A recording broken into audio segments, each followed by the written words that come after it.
Hey everybody, this is John Boyum of the Let's Talk Beef podcast, coming at you today from Bozeman, Montana. Today was an interesting morning as we set to leave White Sulphur Springs to head to Bozeman, but ended up having bus problems. The bus wouldn't start. Couldn't figure it out. Spent a lot of time troubleshooting, and eventually figured out that it was had a bad fuel filter. So we were able to got lucky, and the auto parts store had a filter that fit the bus, and got that switched out, and she fired right off. So got a little late start this morning, but was able to make it to Bozeman. Beautiful drive from White Sulphur Springs to Bozeman. Really nice. Really recommend that drive if you ever get the chance. So, but everything else has been going great. Seeing a lot of cool ranches, meeting a lot of cool people, having a lot of neat conversations. So just keep continuing to do what I'm doing, and I think you'll really enjoy this next podcast here. This was a couple weeks ago up by Belt, Montana. Spent a few days with Joel and Cindy McCafferty and their daughter Megan and son-in-law Logan, and just actually got to spend a lot of time ranching with those guys. They're the first ranchers that put me on a horse for 2 days, and I'll tell you this much, I definitely felt it in my legs and my knees. It was first time I'd been on a horse in 15, 16 years, so it was interesting, but it was a lot of fun. I definitely felt the nostalgia of doing all the cow work on horseback, so that was a lot of fun. But Joel's a third-generation rancher, looking to do a lot of different things. He runs a cow-calf operation, a lot of very, very nice cattle, very, very nice calves. He does a good job with all of that, but he's actually trying something new. Him and his wife built a shed and have a hydroponics lab in it, and they're growing grass fodder, and that's what they're using to feed out their cattle, so they can sell grass-fed beef here in Montana. And they had the opportunity. They met a young guy who is from Montana but is starting a butcher shop in Great Falls, Montana, and they've hooked up and they're partnering up, and this Drew is working on putting a butcher shop together, and he's gonna sell the McCafferty's beef, the grass-fed stuff, right there. So they're kind of in this together, working together, figuring out this hydroponics lab, feeding the fodder. But we'll talk. You'll hear more about that in the podcast, so I'll just leave it at that. But Joel and his wife Cindy were super nice people, lovely people. It was great to meet them. Glad we found them on this trip, and it was a great pleasure to spend time with these guys. So thank you to Joel and Cindy and Megan and Logan for everything that you guys did those 2-3 days there. So it was a lot of fun. But before we get to the podcast, again, I got to thank my sponsor, Dave Casper of Casper Enterprises. He's been behind us since the beginning, and I got to say thanks to Dave as much as I can. But if you got any organic or all-natural needs in your crops, give Dave a call, 507-458-7659. He's an all-about organic, all-natural agronomist. If you got some problems there, Dave can help you out. So give him a call. He can help you out any way he can. So thanks for that, Dave. And here's the podcast now, guys. So do enjoy. Thanks. Bye. With Joel and Cindy McCafferty and Drew. I guess I don't even know your last name. Hicks. Drew Hicks. But we'll start with Joel here, and he can just kind of get an introduction to himself, and then talk about the ranch here a little bit. Well, thanks, John. And yeah, we're just kind of very typical ranch, I think, around the United States. Probably we have probably a very similar story. But my great-grandfather on my mom's side came to Montana in 1876. My great-grandfather on my dad's side came in 1900. So we've been in this area for a long time, and I think every generation has struggled. There's a lot of sweat, blood, tears, and but we are here now still. And so like a lot of other ranchers in the area, it's been a struggle to get it to this generation. Yeah. And so our story was in the 80s, it was tough times, and basically we left to go get off-farm income. Yeah. And Cindy and I got married in '84, and we went to college and worked outside off farm income, and had the opportunity to purchase the place in 2003. Mm-hmm. And we sold everything we had, home, vehicles, retirement, stocks, whatever we could sell, and came back and started ranching. And then in a blink of an eye, now we're to here and we're looking at transitioning to our kids. Yeah. And so that's kind of a real brief history. Yeah. And so we've had a huge love of ranching, our whole life. Mm-hmm. We love animals, we love the lifestyle, we love working with our children. And I think that's really typical of almost every ag family. Yeah. Is that. Mm-hmm. And throughout we run, we calve out a fair amount of cows, sell them conventionally to feedlots or feeders, farmer feeders back in the Midwest. And that's conventionally how we sell most of our cattle. Most of our heifers we'll sell to people who will buy them and make heifers out of them, so they'll go back into production. Yeah. And then our steers will generally go to feedlots. Okay. And here about 6 years ago, we started thinking about transitioning to the next generation and trying to figure out how that's even possible. Actually, I'm going to stop you for just a second before we get to that. Tell me about this ranch that we're on now. You said that your grandparents came, your mom's side came in the 1800s? Yes. And your dad's side came in the 1900s? Yeah. So how did your grandfather, whatever, find this ranch, or how did that come about? How did this ranch become part of the family? Yeah, he left school in 8th grade, and he started working around the country, and he ended up leasing this place in 1926. Mm-hmm. And in 1946, he ended up bought it. Really? And so yeah, he said that after World War II, America kind of was getting more urbanized and people were leaving the country, and there was a lot of opportunity at that point in time to buy. Up until then, the 30s were a little rough with the Depression. Yeah. So that thing. Yeah. So that he bought this place in 1946, but what has been here since 1926. Mm-hmm. And my dad was raised right where we're at right now. Yeah. They went to the little country school down the road here, about a mile, and then my dad purchased this in the late '60s. Okay.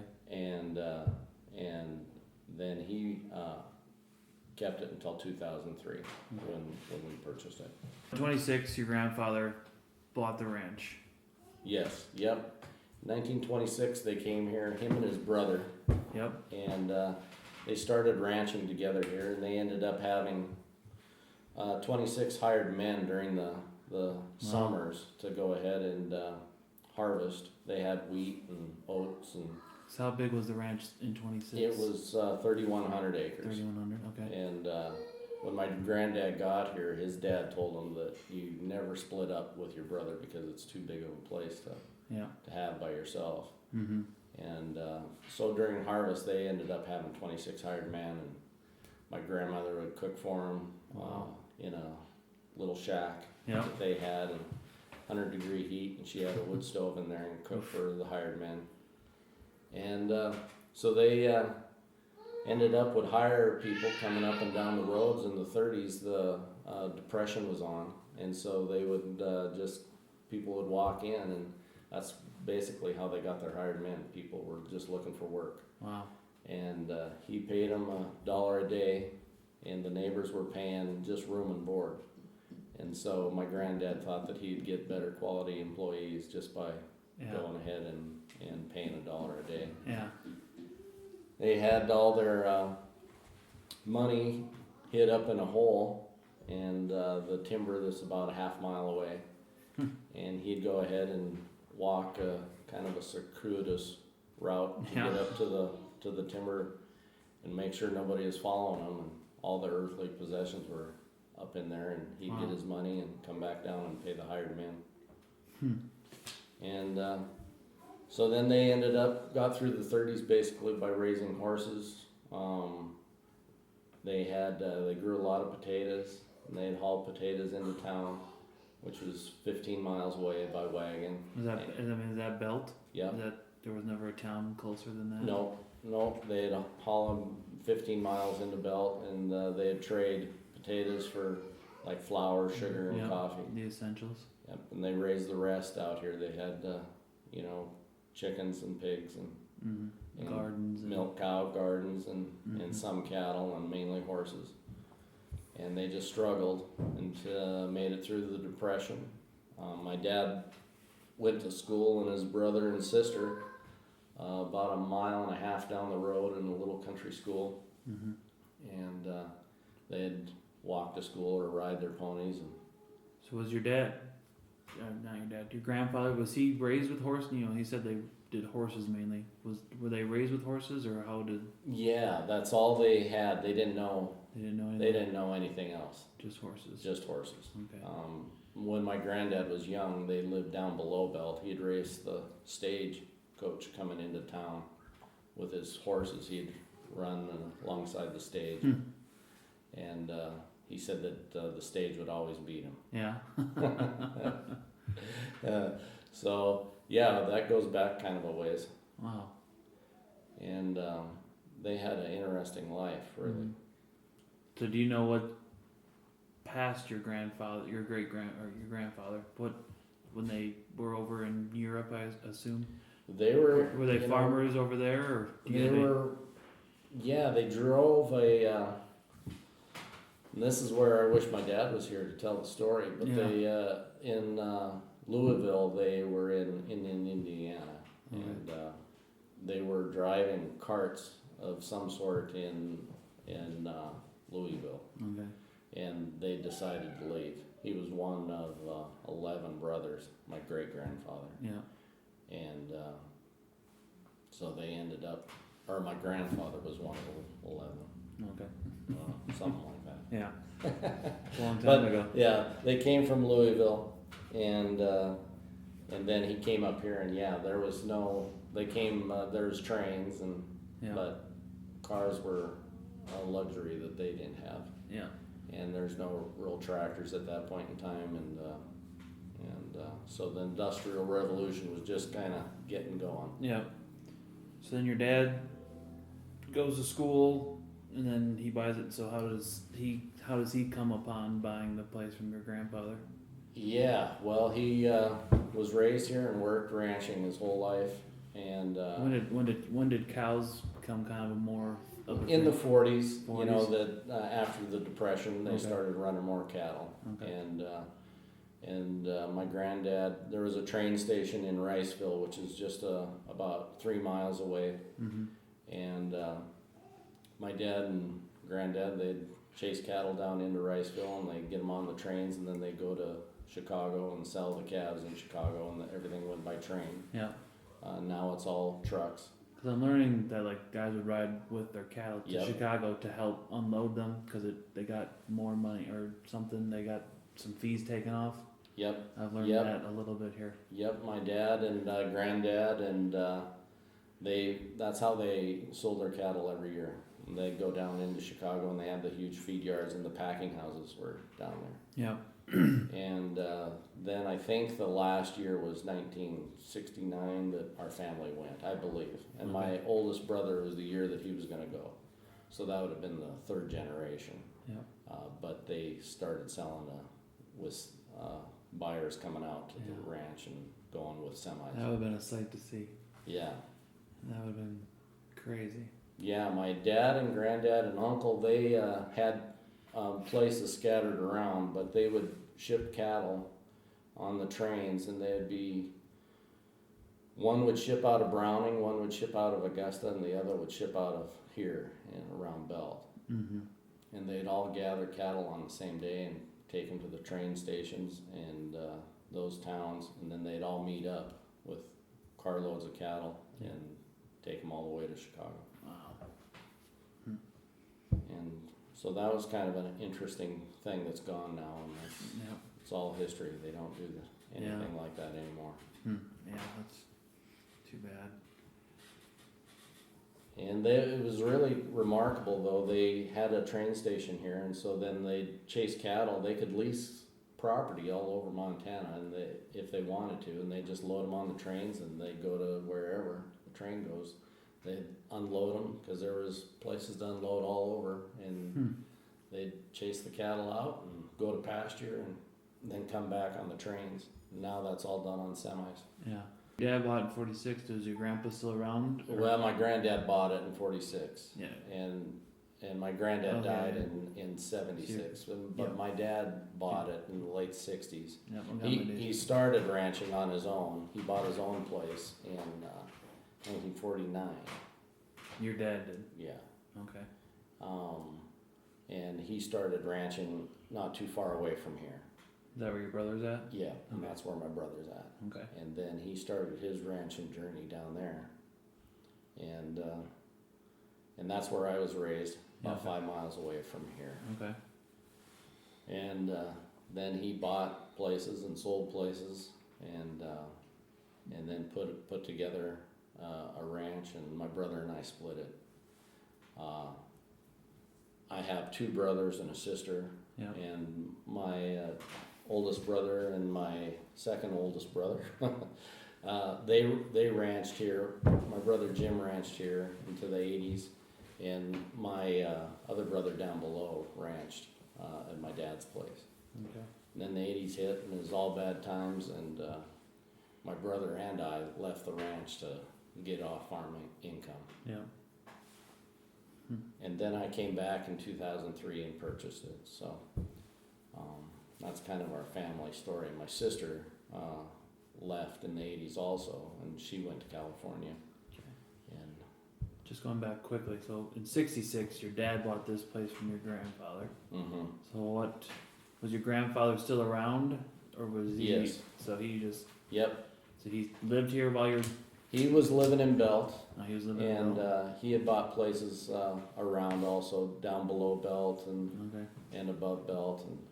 And my uncle had a place in Augusta, and then he moved back and then went to Centerville and then bought a place right next to us. Mm-hmm. So my uncle, my dad, and my granddad's ranches all started fitting together. Okay. Gotcha. So you said you left in the 80s. What did you do in between there and coming back? Well, Cindy and we went to college. Cindy graduated in nursing, and I went into radiology, technology, and graduated in Iowa from nuclear medicine in, I think, 85. Okay. And then went down the journey of working in a hospital, which wasn't the love of my life, so to speak, but it was a really that was your wife, right? Yeah, exactly. But healthcare was a way, an avenue. I looked at it as an avenue for me to go ahead and try to get back to ranching. Mm-hmm. And that was always the goal. That was the goal.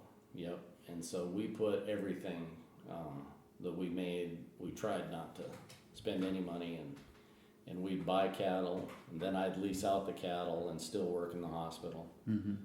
And we leased our first place where we leased the ground in 1995, and we were still working in the hospitals. Where were you living? We were living in Helena, and so how far commute were you going? it was about a 2-hour commute. Oh wow. But by then I would work 40 hours in 3 days at the hospital. Okay. And then on Wednesday nights we would leave and stay here till Sunday nights. Mm-hmm. And I'd live with my parents. Yeah.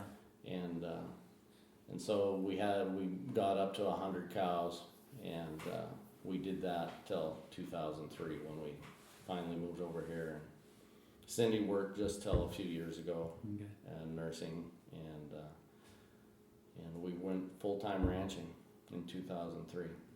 So those cows, what were you doing with those cows?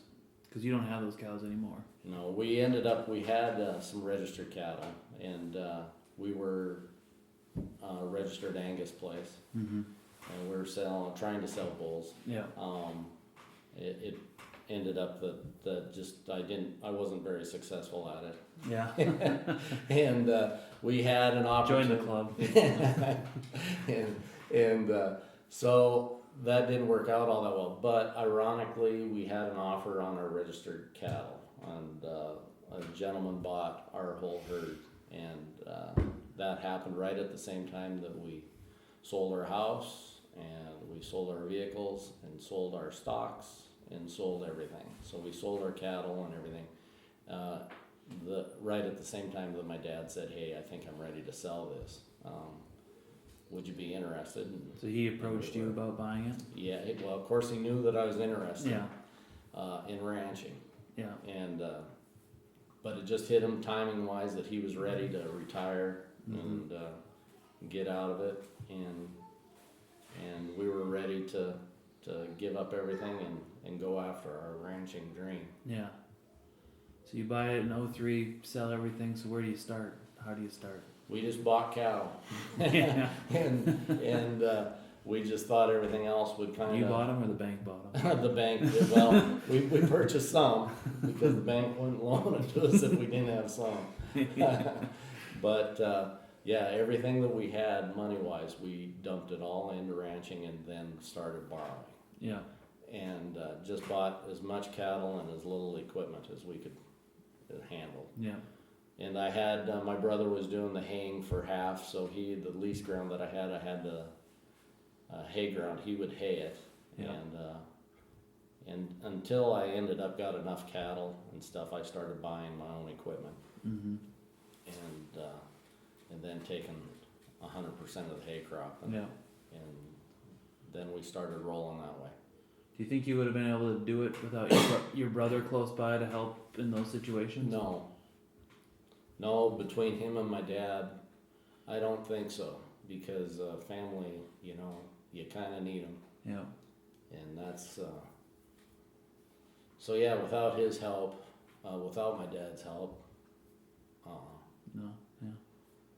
yeah, it's tough doing it on your own. Yeah. And so yeah, without family, I don't think she'd work. Yeah.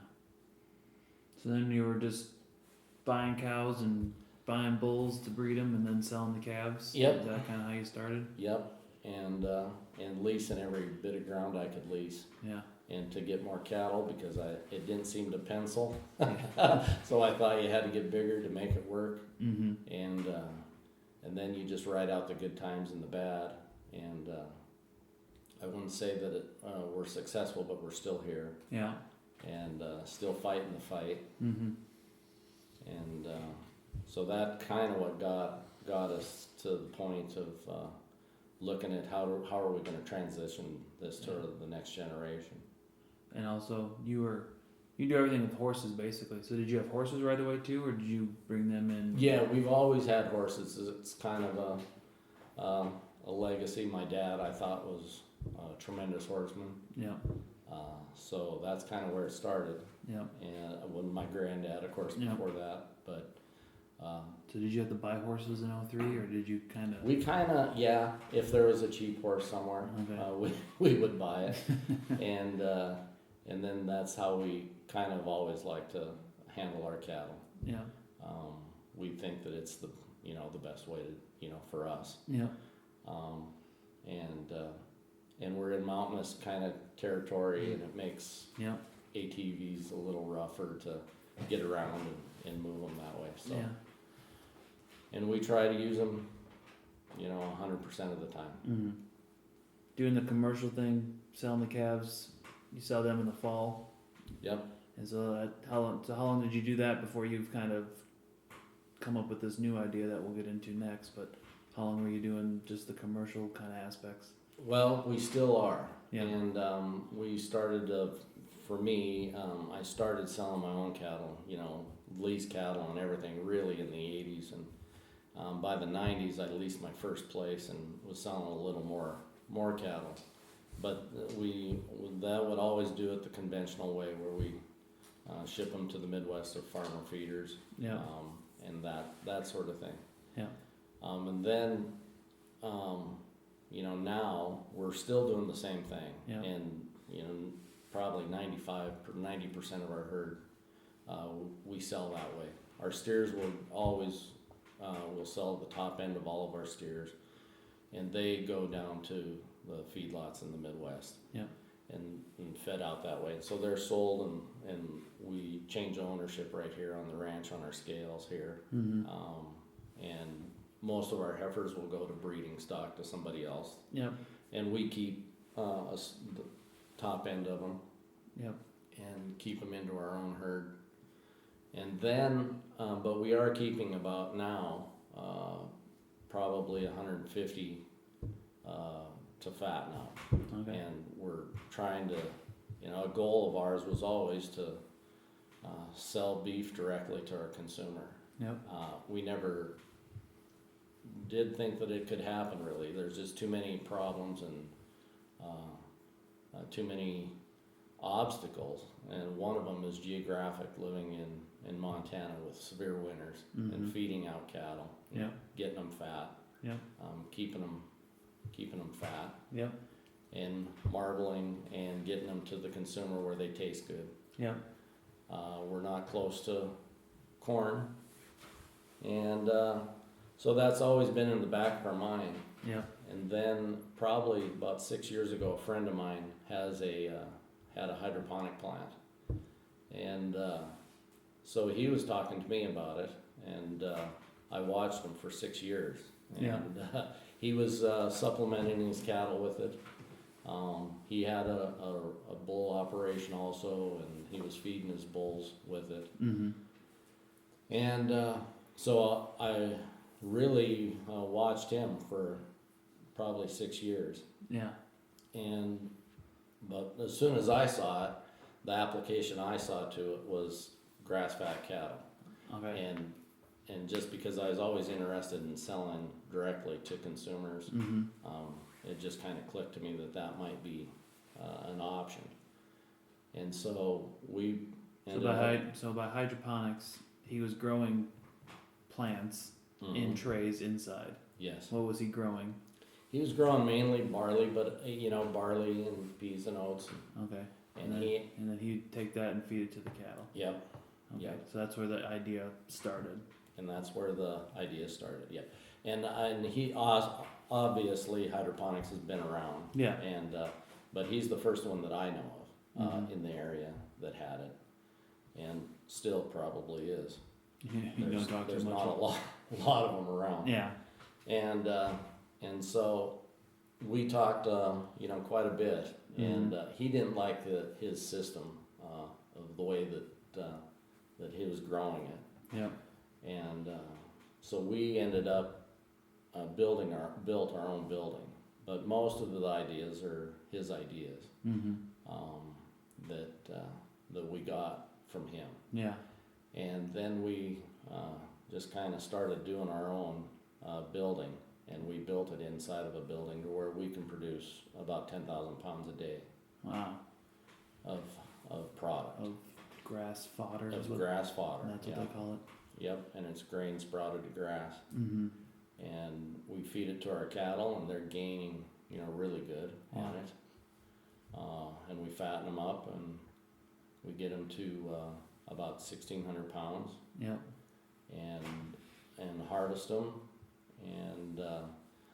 and we've been in a lot of taste tests and that sort of thing, and Mhm. it's come back very positive on Yeah. taste and tenderness and quality. Yep. And so we started selling it directly to the consumer that way. Okay. So tell me about the building and your setup. How do you get it? How does it work? Well, we ended up we built a building that's like 40 by 80, Okay. and or maybe it's 40 by 60. and we designed a racking system with the help from my friend Brandon Rickert. Okay. That it was really his idea. Mm-hmm. And then we kind of just started from scratch on how to do it. We have to keep the building heated, and we grow it at between 65 and 75 degrees. Mm-hmm. It has to be a certain humidity, and we convert basically 5 pounds of grain to 35 pounds of fodder. Okay, wow. And we're feeding the cattle, roughly 100 pounds of wet matter a day. Mm-hmm. Cost of gain is really cheap until you start figuring out labor. Yeah, But we do the labor, and so we don't figure that. So what's been the challenges? What's the learning curve been like? It's there's a huge learning curve. There's all sorts of mistakes, that happen along the way, and most of them are expensive.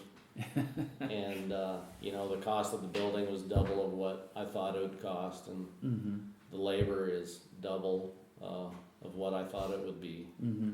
And it's not a perfect system by any means. And we have it on conveyors, and it comes out. We have a TMR that we mix the ration in with fiber and feed the cattle. Usually about 15 pounds of fiber a day, Mm-hmm. and then the rest all they can eat of the hydroponic feed. So did you always have a conveyor and a TMR? No. No. we started by dragging it out all by hand. Yeah. And we drug it to a truck, and then we hauled it out with a truck, and then threw it out of the truck. Yeah. And it was a nightmare. Got you into shape though. Amazingly, it didn't even seem to help that. But we've learned a lot, and we've streamlined it a lot, and it's gotten better. Yeah. But we have a long way to go on that aspect of it. Mm-hmm. But it is, it's always fun to go out and see how the cattle gain on it, and how they react to it. And there'll be 2 feet of snow, and then go out there and you're feeding green grass. It's kind of a amazing thing to see. Mm-hmm. So you're setting this up. Do you have the next generation that maybe wants to take over the ranch? Yeah, I have 2 daughters, and they're both married, and we'll see where that goes. But I do have my daughter that lives close by, and her husband, Mm-hmm. and they're starting to make the process of jumping into the ranching arena. Mm-hmm. And financially, we're looking for a way to be able to do it, and that's how really this whole business came into effect. Yeah. And so we still haven't made really any money off it, but That's like most new businesses. Yeah. It takes a while. mm-hmm. But it is promising. We have a lot of customers that are very happy, Mm-hmm. and our goal is to produce healthy grass-fed beef economically enough that people can afford it. Yeah. And we think that the healthiest beef in the world is right on our ranches. Mm-hmm. If you buy we think if you're buying from anybody that's a rancher or farmer, right from their farm, you can't get really any healthier than that. Yeah. And no matter how you're feeding them, Yeah. we think that that's a really good, safe, healthy product. Yeah. With that being said, we went the grass fat route because there's a market that we knew about, that a few people had been calling us and talking to us about it, and we were afraid of giving them a good, consistent, tasting animal, Yep. because most of the year our cattle are out eating sagebrush Mm-hmm. and dry grass, and we just couldn't get a great tasting experience 12 months out of the year. Yeah. Yeah. And so that's how, once we saw the hydroponic plant, that's why Mm-hmm. it clicked. And we think we're the only ones that we know of Yeah. that is doing it. We haven't seen anybody feeding Yeah, I never heard of it. This is fodder for grass fat. Yeah. So speaking of the next generation, we have your daughter Megan right here. So Megan, what did you I guess when did you hear about the hydroponics and when did you first think about it? Well, the same time as him. Yeah. But yeah, we kind of we talked a lot about it. Yeah. And I was in school at college at the time, and Mm-hmm. it just made a lot of sense Did it? that it'd work. Yeah. Did you always? I mean, is ranching what you want to do? Is that where you want to be? Is here on the ranch? Is that? Yeah. I went to school and I got accepted to medical school, and I gave that up last second to come here. So, probably a stupid choice. But anyways, I'm here. Yeah. So. Cool. Do you think? Where do you? I mean, I guess where do you guys want to take it? What's the next step in this process? Well, we've got a partner that's not a business partner, but it's a relationship that he's starting up a butcher shop, a specialty butcher shop. Mhm. Drew Hicks, who's here, Yeah. and He's been quietly waiting. right, and so we, obviously still want to sell to our customers, Mm-hmm. but we're selling basically halves, quarters, and wholes. Mm-hmm. Beef to consumers, but our partner here, Drew, is setting up a specialty meat shop that I'll let him tell it all about it, Yeah. and so that's kind of our route, Okay. how we're gonna go. So, Drew, I guess give a little background of who you are and where you came from and how you've gotten to this point. Sure. Yeah. My name is Drew Hicks. I'm from Central Montana as well. A little town called Geraldine that actually competes with Belt in sports. We're a little bit smaller, but I like to think that we beat them quite a bit. Anyways, I really small school, small town. I had 13 kids in my graduating class, which probably isn't that far off what Megan had. Growing up on a farm and ranch, I feel like I kind of had the attitude of representative of the generation, which is I wanted to get away from the farm. I wanted to go to a city and do more of a kind of a tech or some kind of more of a business type job. Mm-hmm. So I went to college and got a marketing degree, and then moved down to Denver for actually about 6 years, and was kind of becoming less enamored with that world. Not only how competitive it was, but just it lacked some purpose. Mm-hmm. And so I started working at a grocery store chain called Whole Foods. Mm-hmm. That probably most people are familiar with, and it was good. They put a very high value on the quality of the food that they sell, and I think that kind of started just an attitude change for me. From there, I kind of worked my way into the meat department there, and learned how to cut meat from the butchers there. And then I moved to Brooklyn, New York for 3 months, and took an apprenticeship with a craft butcher shop called Fleischer's, who used to run an apprentice program. And that was mind-blowing, just learning how to cut beef, pork, and lamb, and doing that every day from the quarters. And moved back to Colorado Springs to be with my soon-to-be wife, and I worked at a packing house there called Ranch Foods Direct, and it's run by Mike Calicrate, who is a name that some people might recognize. He has been he's sued Tyson and a couple of the other large food producers, and yeah, just once again, somebody who has a focus on kind of the quality of their meat. I think he does a little grass-fed beef, but just worked in a packing house there. Once again, got some experience cutting, and also worked at a 5-star steakhouse down in Colorado Springs called Cowboy Star that specialized in Wagyu beef. Mm-hmm. And so just kind of looked for the whole spectrum of experience.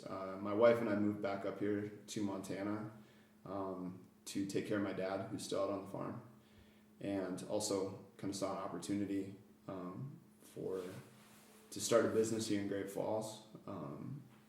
And last year I actually went and worked most of the year at a local slaughterhouse that has ended up going out of business, but was actually able to experience the entire process from slaughter to distribution. So that's been the goal, is to just try to get a well-rounded experience to draw off of in anticipation of starting a business. But it was a pretty big moment. A local development organization called the GFDA, the Great Falls Development Authority, put me in touch with Joel, and that they'd met him at some kind of a networking event. And from there, we, over the past year, probably pretty close to a year, we've been just really going through the plan of how we could bring Joel's product to a local customer base, and which is difficult because there's a huge slaughter. We're kind of in the middle of a slaughter desert, if you will. There's not very many places you can get cows slaughtered, and especially not any places that are inspected, so you can't necessarily sell that meat retail. Yeah. So that's probably been the biggest hurdle that we've tried to overcome, other than just on my end working at actually setting up a physical space to sell that meat.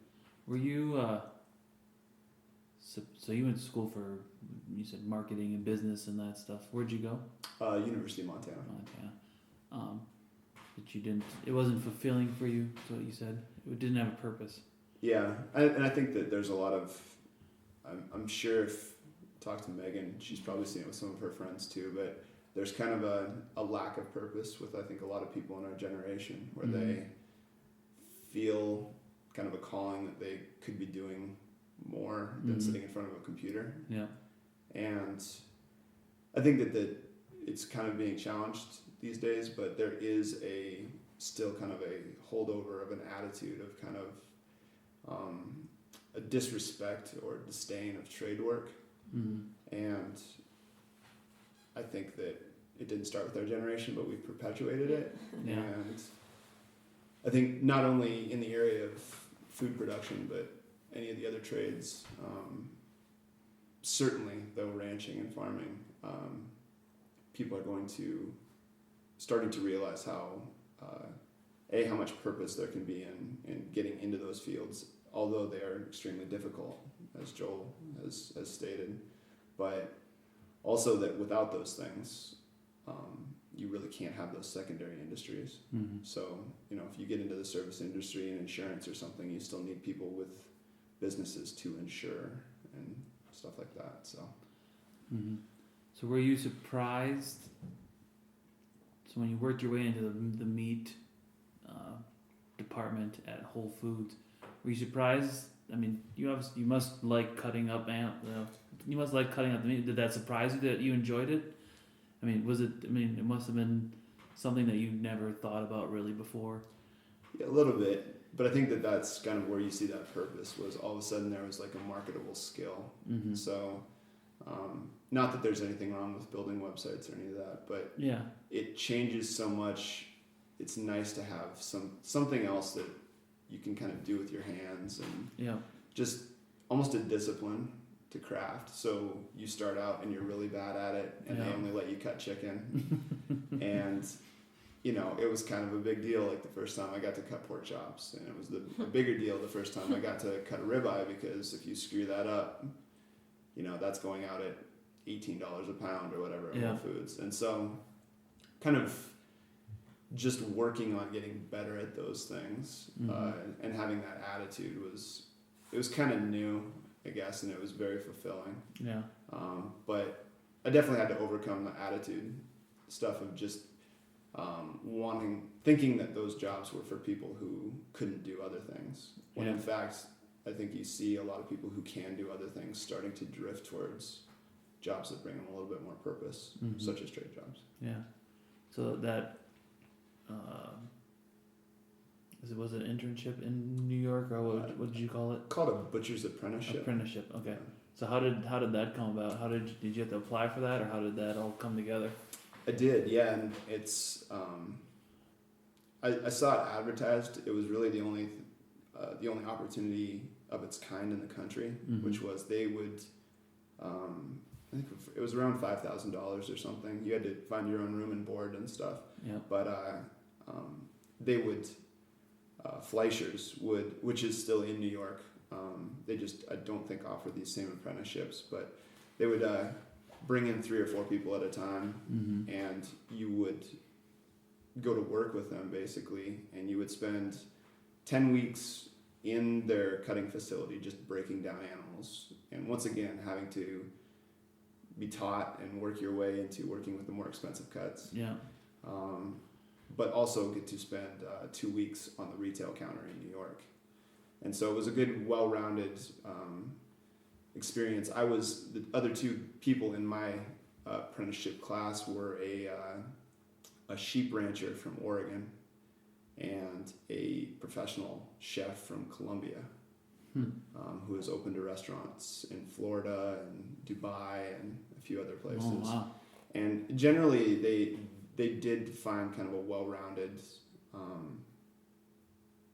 clientele, I guess, or for these people, you had to kind of you had to apply for the opportunity, and they had to accept you. And it was big. My instructor was a guy by the name of Jason Yang, who is on Instagram as Criminal Defense Butcher, and I know he's one of the more popular Instagram butchers, but certainly a great mentor, someone who cares about his trade, and is evident from the way that he has kind of progressed and the role that he possesses now. But that was another thing that came from that, was just the connections. Yeah.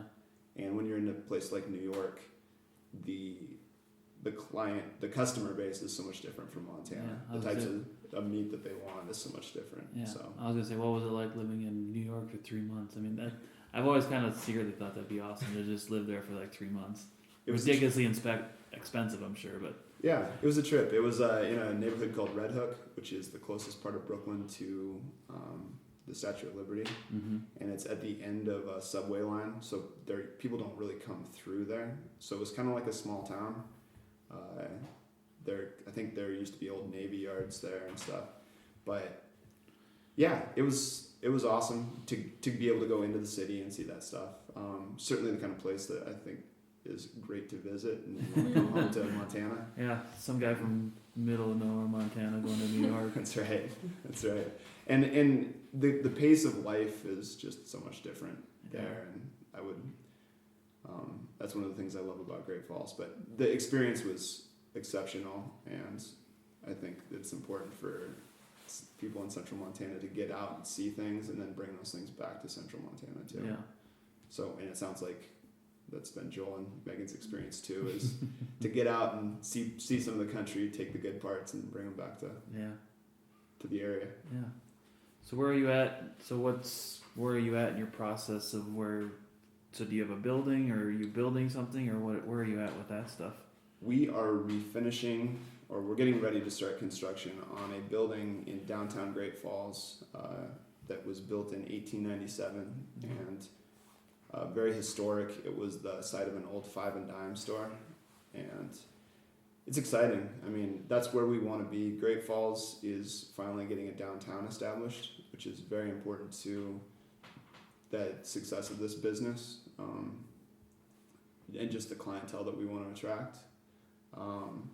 We're getting ready to just basically refurbish this entire building. So new plumbing, new wiring, new flooring, while keeping some of the old elements. So some of the flooring we want to leave in, and we've got these historic brick walls. And really what we want to do is kind of continue the downtown Great Falls aesthetic, which is embrace the historic aspects of Great Falls and the community feel, while creating a new shop within that. Yeah. But certainly I think it fits the image that we want to portray, especially working with the McCaffertys on the type of beef that they're selling and just how high quality it is, and it fits branding wise. Is there anything in there for that aspect, or you guys start from scratch? We got to put everything in, so a new walk-in cooler. Yeah. We'll have a place to cut. We're going to do everything but slaughter there. So Okay. the goal is to get the meat in quarters or eighths, basically, Yeah. and then be able to offer a full service shop experience for the customers. So if they want something cut a certain way, we'll be able to cut it there for them, and also it gives us control over aging. One of the things that we've been working with Joel on is just how important aging is to the quality of the beef, and that's why it's what he's doing with the hydroponic plant is so important, because to get the best aging you need to be able to put a fat cap on the outside of the beef. And yeah, it's a great opportunity we've been very blessed to find a local supplier that focuses on quality as much as the McCaffertys do. Yeah. And our goal is to match their quality of production with quality of sale, quality of retail, and to kind of create that security and knowing that you're getting the best product the entire way through the life of the product. Yeah. Did you expect to find this type of quality here in Great Falls, or what were you looking for when you started? I didn't actually, and we're struggling with that with pork. Okay. It's very tough to find good pork and good poultry in this area. And I still think that we can, but it hasn't been as readily available as the McCafferty's beef has. And I think that we all know a lot of people who certainly humanely raise good grain-fed beef. Yeah. I had that growing up, and certainly no ethical concerns or anything like that. Seeing that raised in a lot of places in the area, but I agree with Joel's sentiment that grass-fed beef is a huge expanding market and an important market just nutritionally. And I know that he's told me before that he's had sick animals that he's transitioned to the hydroponic diet that have actually gotten better.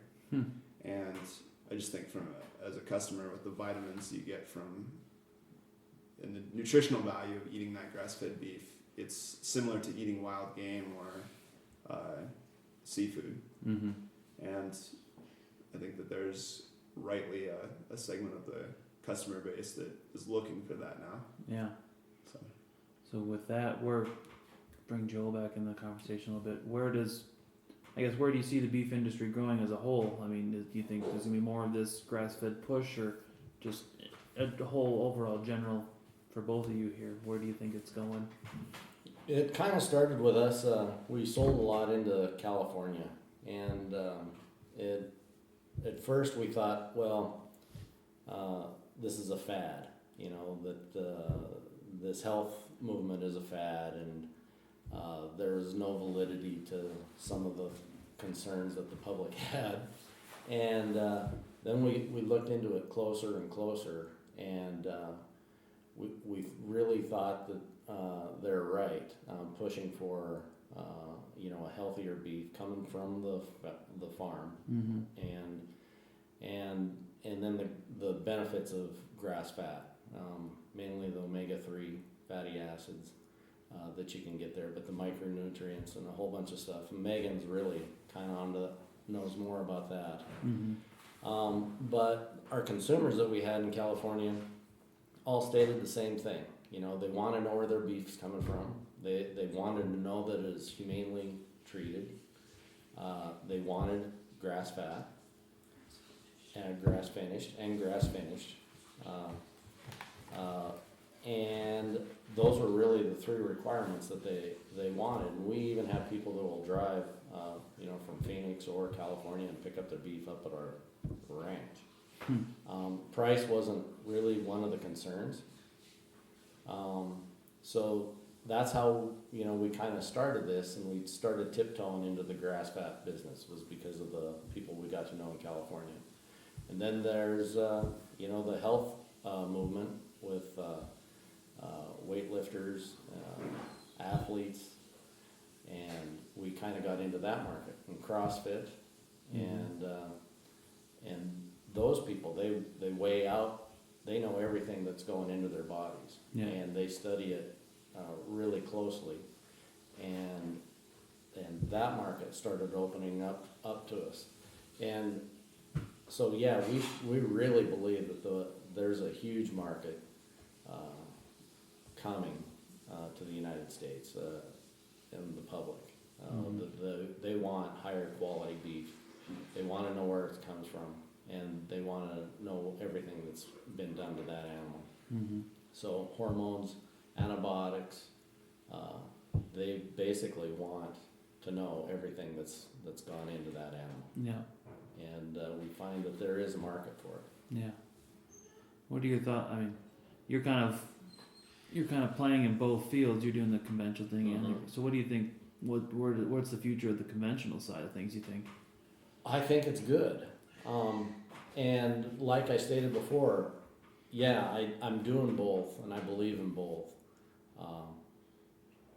But there is a market for both, and so you know, this gives us another avenue, diversifying our ranch, and kind of playing on both sides of it, knowing the value of both sides. Yeah. We think that America produces the best product in the world by far. Our farms and ranches are amazing, in our opinion. They're farmers and ranchers, I think, sometimes in the media get a bad lick. They get kind of some bad press that it's just not the reality. But most farmers and ranchers don't really want to talk about what they do. Yeah. But they're there because they love what they're doing, and they believe in it, and the product is healthy. The science behind it is factual. Yeah. And whether it's grain-fed, grass-fed, we think it's healthy. Now, the grass-fed, we think that there's a huge market for it, and like I stated before, we think that Megan's kind of done a lot of research on this, and Drew touched on it too, compared to wild game, buffalo, we have a lot of evidence that proves that grass-fed not only competes with those, that it's probably healthier off the fodder system. And we're trying to do some research with some universities to prove that fact. Yeah.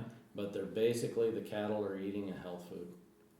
Yeah. And we've even as much, our first bunch of cattle, we fattened up, we exercised them a mile a day. The cattle got exercised a mile a day. We built them up big like athletes instead of just sit there eating potato chips on the couch. Yeah. And our theory is very simple, but I think it holds some validity, is you are what you eat, and so are cattle. And if you eat potato chips and lay on the couch, you're not going to be all that healthy of a human being, and same for cattle. And so our cattle are out on huge pastures, exercising, eating grass, and nothing's put into them. And up here, my granddad came here really just a few years before the Native Americans were here with buffalo. So our ground is, it's very new, so to speak. We think that we're as natural and as you can possibly get. Yeah. And I can't imagine you can have safer, healthier beef than coming out of Montana, personally. But we do think that we fit a niche market. Yeah. Interesting. So so you're in the construction phase right now, so when do you think you'll be semi-rolling, up and rolling, full steam ahead? We were hoping earlier than we are. I think I'm learning from everybody else that they kind of warned me before just how long construction takes, especially when you're dealing with city permitting and everything like that. But we were originally shooting for the holidays, Christmas, which I think that time has passed. That's generally a very popular time to be in the grocery space. People spend a lot of money on meat and other groceries during the holidays. Mm-hmm. But I think that we're in, like Joel said, a niche market in the fact that we can open in the spring and people are ready for us to open. We've had very positive feedback in the community of Great Falls. We are the only place in Great Falls who will be doing what we're looking at doing with the quality of product that we are set up to have. And so I think people will be ready for it when it opens. But we're hoping as soon as possible, because I want people to be able to experience the McCafferty beef. And honestly, I would be buying it right now if I could. Mm-hmm. And if there was already a place in Great Falls that was doing what I hope to be doing, I would be looking for a job there instead of building my own thing. Yeah. So do you have so you're gonna do beef, pork, lamb, chicken, so you're looking for them too? Is that you're gonna be a full all around butcher shop? We're gonna start with beef. I'd like pork too, because the yield off of a pork carcass is just so high. Yeah. High efficiency. But it's entirely a quality thing. Mm-hmm. And I think one of the reasons that Joel and I have kind of got along so well is the attention that we both have to the quality of what we're doing. And I certainly don't want to bring in anything that is subpar, that would dilute the quality of the beef that we're bringing in. And so my hope is to find a pork producer that I know is ethical, that is also feeding correctly, Mm-hmm. and hopefully is pasturing the pigs, at least in some capacity. Yeah. And as soon as I find that, I'd love to bring that in, because I want to support this local. These are local jobs that we're talking about. Yeah. You're sitting at a table with people whose livelihood depends on these animals. Mm-hmm. And I think as a community, we should be supporting that as well. Yeah. Not only watching what goes into our bodies, that should be reason enough, but also realizing that when you're buying this beef, you're supporting the people that you know in the community. Yeah. You haven't talked Joel into buying pigs yet? I haven't. It seems like he's got a couple minutes of free time Yeah. every day. So from what I've heard, pigs are a lot of work. Yeah. I've only seen them on the. I haven't even had a chance to witness a slaughter yet. I've just cut them once they were already in carcass. But Mm-hmm. yeah, it just hopefully someone finds a way to not only be profitable but to just be efficient in this area while raising pigs that just aren't mass produced and fed literal garbage. Yeah. That's the problem around here, is that I don't think the feed is great in a lot of places that produce the pigs. Yeah. And if I'm missing anybody, I apologize, and I hope that I can also find that producer and bring some of their pork in. But I haven't personally run across a producer yet that can do it year round. Yeah. There's been some. There's a younger couple, who, once again, kind of were in different industries and moved back in a little town called Power that's more on the high line of Montana, Mm-hmm. up towards Canada, and they produce a heritage breed hog, but they only produce them in the fall. Yeah. So, looks like I'm gonna miss out on them this year, but I hope to bring in some of their stuff next year. Yeah. That's cool. I guess kind of wrapping up here a little bit, just towards the end here. What advice do you guys have for young people that want to get in the beef industry? Where do you see the opportunities? What should people be thinking about or doing when they want to potentially look at this as a career option? I guess first and foremost, if it's your dream, you just go for it, and I'd say sacrifice it all and go after your dream, because that's where happiness really is in that. Mm-hmm. So first and foremost that. And then other than that, you know, if it's, you know, family based and it's been in there for generations, you already have a lot of knowledge, and it's been handed down from really your grandparents to your parents and to you. And then think out of the box, and don't always do everything the same. From my ancestors, you learn an awful lot, but times change too. So, you know, rely on family. Don't look at everything always the same way. Things change, and bring in new ideas. I think youth coming into agriculture is immensely needed, because most good ideas aren't coming from my age of people. They're coming with the youth. They You better didn't mark that down. That's somebody admitted that. I'll remind you. There's not a lot of 50-year-old guys inventing the internet. Yeah. You know, that comes from the youth, and they're the ones that have the vision. You know, sometimes they need to be reined in a little bit here and there, but I think that's where our future is. It's in the next generation. All our good ideas are going to come from young people. You got anything to add to that? I would second Joel's. I think first and foremost, we need you. If the person's out there, I think that it's very dangerous to assume that the production from agriculture is always just going to be there. And I think the more involved that a person gets, even as a hobby, it will increase the appreciation you have for what you're eating. And I think overall that also increases your happiness. If you are able to come out with Joel and see the work that he puts into the cows and just how well they're treated, but you actually have that tactile experience of seeing them being raised, or if you come and work with me in the shop and you see what it takes to break down a beef and just to see that go from a muscle to a sausage or something like that, I think that just it makes you more appreciative of what you're eating and what it took to get that to your plate.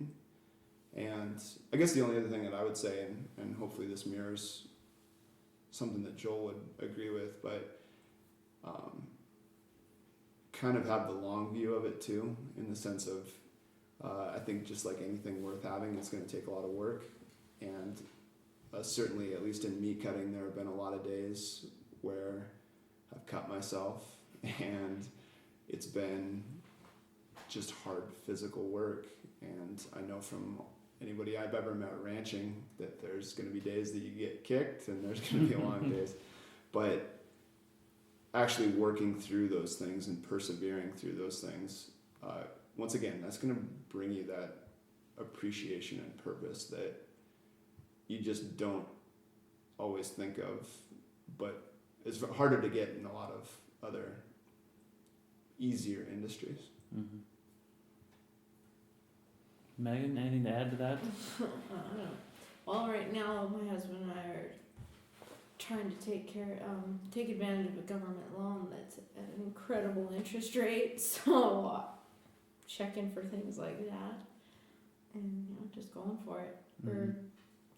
We kind of gave up 2 careers that would have made us comfortable, and we are starting to be very uncomfortable now. But it's because we're doing something that we love, and our kids love it already. So it's just important to us to do it. Where do you feel like a lot of younger people are trying to get back to the farm like that, the ranch? I do. Like a lot of my classmates, even from Bell, they went away to college, and then a lot of them are back. Yeah. Which, like you said, I don't think as many people his age came back there once, and it could have been, for whatever reason, I don't know. But yeah, I think there is a lot of people trying to, but it's hard because the cost of living is higher. The cost of land is like sky high, and the market prices are horrible right now. So that doesn't really pencil a whole lot, but You gotta go for it though. gotta go for it. Yeah. Well, I guess that's kind of, unless you guys got something else to add, I think that's kind of a good place to end it. And I just want to say thank you to Joel so much for being a very gracious host. Your wife Cindy, who decided she didn't want to be part of the podcast part. She was gonna float around, but I haven't seen her. So I just want to say thank you to you guys. You guys have been great, welcoming me and my family in, and showing me around, putting me on a horse, making my body feel that. And Megan, you and your family has been great, and I'm glad Drew you were able to make it down today and Thank you. be part of this. So I just want to say huge thank you to you guys. This is awesome. It's been a great couple days. Thank you very much, John. Thanks, John. So we'll go from there. Thanks, guys. Okay, thanks.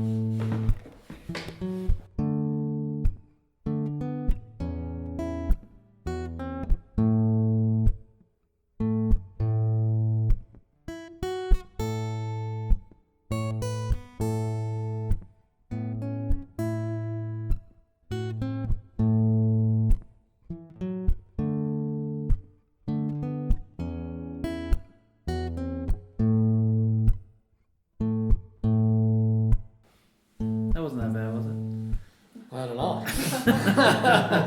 I have to ask the listeners. Yeah.